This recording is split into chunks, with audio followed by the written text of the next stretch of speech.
Thank you very much. Welcome and thanks to the organizers. And after the Buddha Nature Conference in Vienna in 2019, I thought we said already everything, And so now, I'm glad to see that these kind of happenings continue. And and also I have to announce that the proceedings of our Buddha Nature panel in 2019 is going to press this week.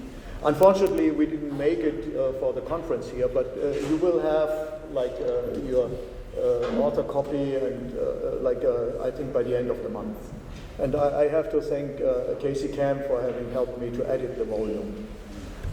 Now, as we have seen already, during our last conference, there are so many different Tibetan positions on Buddha nature, ranging from full endorsement of it, as you find it in the majority on Mahāyāna Sutras in the early time, up to a complete reinterpretation of and denial of the concept of Tathāgatagarbhasūtra, in the sense that it is taken as a non-implying negation in line with Madhyamaka.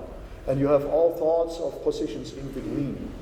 Now, how is this possible, how can you have so many different views, on such an easy concept? Well, it's pretty straightforward, right? You have a Buddha within, and it's just covered by adventitious stains. So all you need to do is you have to remove the adventitious stains and allow to manifest what is already there. So that's all I have to say about Buddha nature. Now, when we look at the Indian material, we can see that we have already this diversity of interpretations in India, or at least we have already the basis for these different developments in India. And I want to start and not talk too much about the so-called Tathāgatagarbhasūtras, because this is not so much my field of research. Chris and Michael Radick, they are the specialists, Michael Zimmermann, they are working in this early period. And I just summarize, what I would say is a common denominator of these early sutras. And you have to remember that the situation is much more complex, as we have seen this morning in Chris' talk.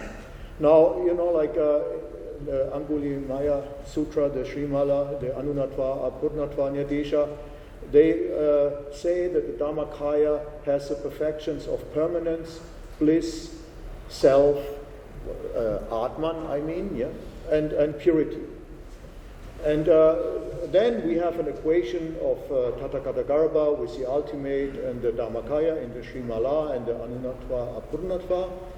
And that, basically means that we have this kind of Atman and permanence also indirectly ascribed, or in some cases even directly ascribed to the concept of Buddha nature, as can be seen by Chris Jones' recent publication or monograph with precisely this topic. Now, if we do that, we run into problems as Buddhists, right? We should not endorse an Atman, right? That was the common denominator of most Buddhist philosophers. Well, we are not non-Buddhists because we deny or refute the Atman. But here we have the Atman, and we have it in several sources. And Takasaki discovered one verse in the Ratnagotravibhāga, which says, just as the space pervades everything and remains pure because of its subtle nature, so the Buddha Dhatu pervades everything and remains pure because of its subtle nature. Now, in this verse, you have just a relative, a demonstrative pronoun referring to Dhatu, but it's clear from the context that it means Tathāgatagarbha or Dhatu. Now, if you replace Tat Atmyam by Atman, you get a verse from the Bhagavad Gita. Yeah, here we go. And that's a bit embarrassing, isn't it? I mean, not for a Hindu, but so they would simply say, well, like this is what I always said, you Buddhists are just part of us,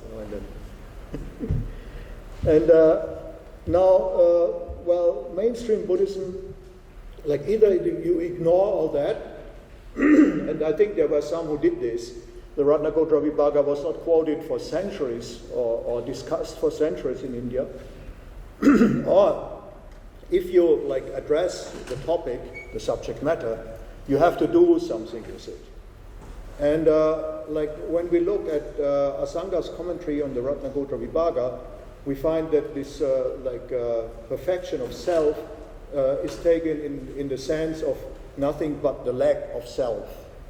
Well, I'm somehow surprised how commentators can do that, like that they can really twist around a statement and interpret the exact opposite to it. But that's one way of dealing it. So it has the Atman of being neyārtha. So, well, fine, Well, you're profiting like on a grammatical thing that, like you can use Atman as something having the nature of. Now, coming to the Yogachara interpretation of the Tathāgatagarbhasūtra doctrine, I've hinted to this direction already by looking at Asanga's interpretation of Atman. Well, what is very important is the Laṅkāvatārasūtra, and there is this famous passage where the Buddha is supposed to have said that the Tathāgatas teach as Tathāgatagarbha that which is emptiness in order to avoid giving fools a reason for becoming afraid of the lack of essence. Yeah, based on this, Chandrakirti concludes in his Madhyamaka Avatara that the Tathāgatagarbha doctrine is neyārtha, and by the way also like all similar doctrines from Yogachara and so forth.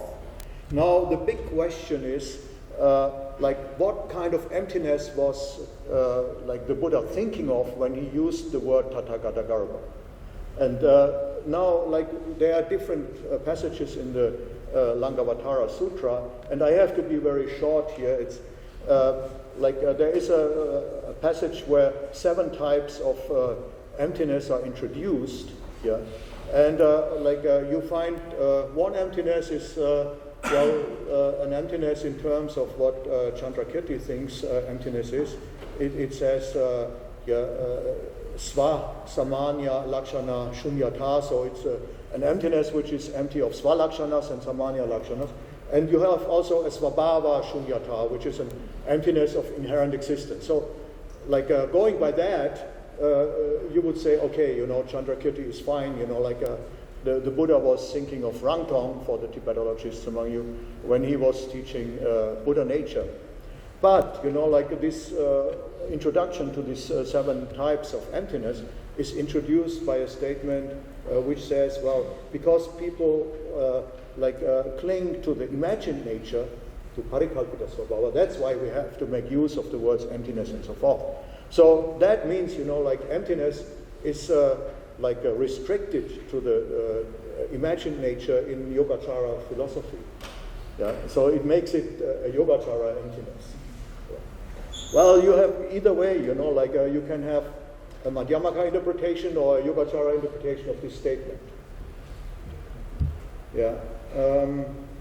Now, I argue that, I don't know about the time, it's I'm half through. Yeah, okay. Now, I have talked about the structure of the Ratnagotravibhaga before, but the main thing is, there are at least 2 layers or even 2 compositions, if not even more. Takasaki and Schmidhausen have elaborated on that. And I just looked at the original verses, the oldest layer of the Ratnagotravibhaga, which is a standard Indian commentary on Tathāgatagarbha. And they very much reflect the original intent of the so-called Tathāgatagarbhasūtras, with all the 4 guna paramitas and so on. And now the later layers, as I have shown already from a short quotation from Asanga's commentary, they, I argue, display a systematic Yogachara interpretation of this material. And there are lots of indications for that. Yeah, one is, well, an important one, well, it's like that the third reason for the presence of Buddha nature in sentient beings is that the fruit has been metaphorically applied to its cause or like its potential. Well, there are different interpretations of what metaphorically applied or upachara means. It can mean also just in a manner of speech. But those who want to read Yogachara into like Ratnagotravibhaga, they insist that upachara means here metaphorical usage.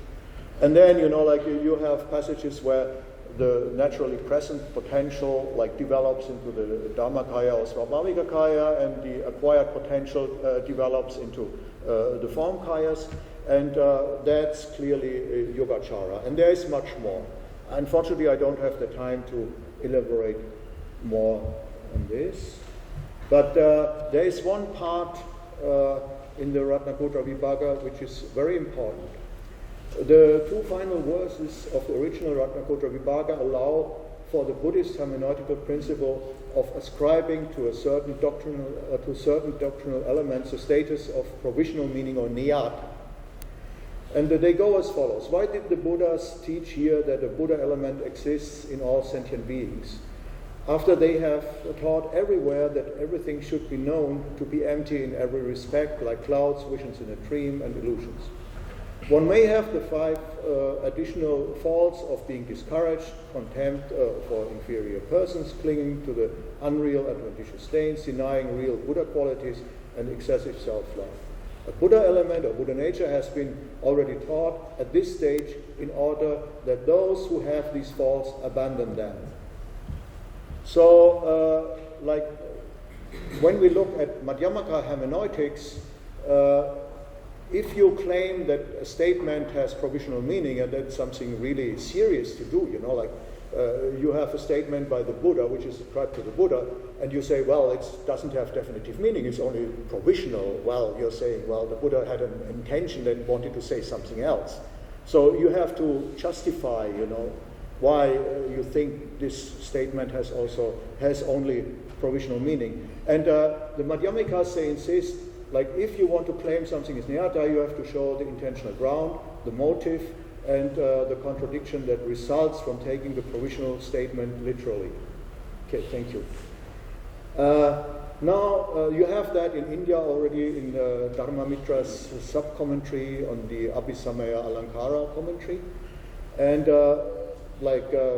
based on that, you can say, well, the intentional ground is the emptiness as taught in the Ratnagotravibhāga, like Rangtong emptiness if you want. The motive, you know, is spelled out, removal of the 5 faults of being discouraged and so forth.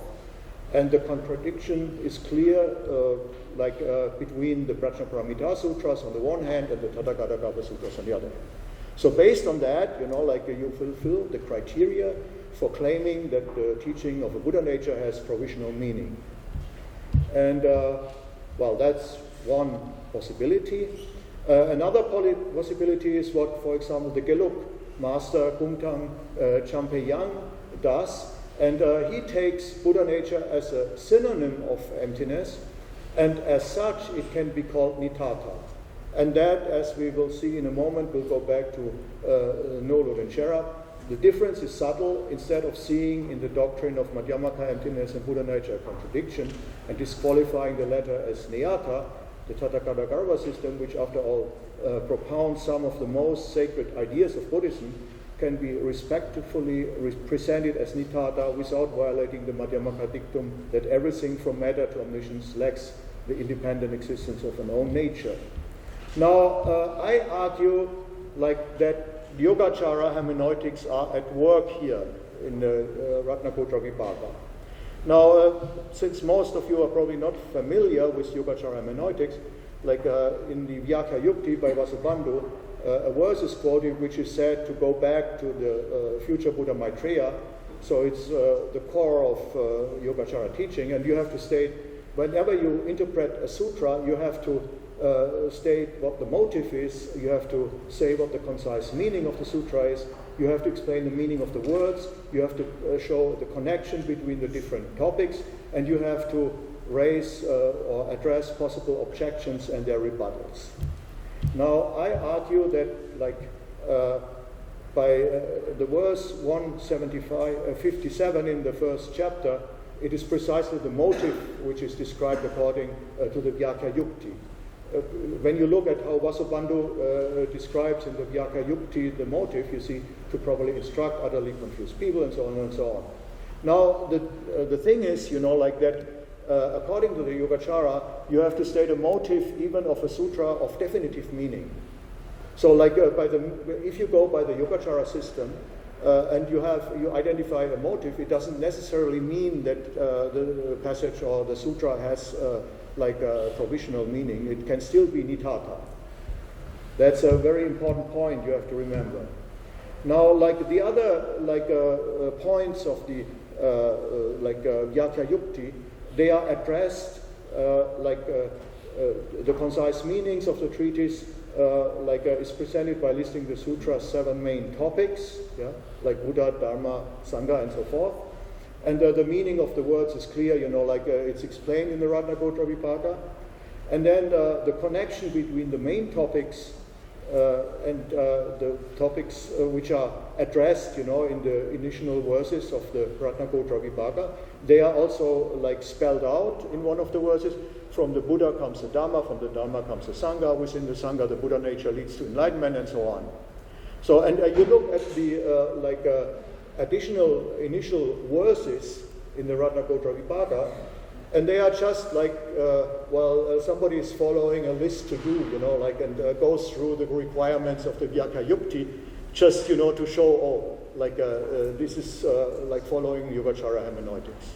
So I argue, the final compilator of the Ratnagotravibhāga not only was interpreting the Tathāgatagarbha material in line with Yogachara, but he also indicated that the hermeneutics of the Yogachara school is at work.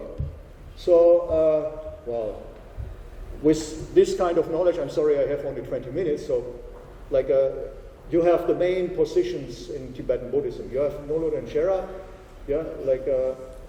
who follows basically Chandrakirti's take on the Tathāgatagarbha, and so nothing to be removed means the objective support of the defilements don't need to be removed. They have never been a part of Buddha nature anyway. Nothing needs to be added. Well, that's a bit more difficult here. But what Nolot Shera does is, you have nothing to add to the cause of Buddha nature, which is the emptiness of mind. Because concentrating on the emptiness of mind, the Buddha qualities, they appear, they come about. And so, interpreting this verse, you're perfectly fine with mainstream Madhyamaka. And then, Sakya Pandita did, what I have shown you already, with the 3 principles of the Madhyamaka hermeneutics, and Bhutan also follows that, and then the Chonampas, they simply follow the original intent of the Tathāgatagarbhasūtras. Buddha nature is the Buddha, they have the 4 guna paramitas, and it is also the absolute space for them, the absolute truth, and the absolute truth is beyond time and space, and it's separate from relative truth. So the relative truth is in time and space, and the ultimate is beyond time and space, and permanence has to be also taken in this way. Now, if you have an Atman beyond time and space, you're probably fine, You cannot talk about it anyway. And then you have a number of scholars, like some Kamapas and Komprolutritaya, who have a more moderate type of Shentong, and who basically follow the Yogachara interpretation of Buddha nature and a synthesis of Tathāgatagarbha and Yogachara thought as found in the Maitreya works. I know this is all very simplified, but sometimes you have to simplify in order to give the bigger picture. That's great. Thank you, Thomas. Yeah, you're welcome.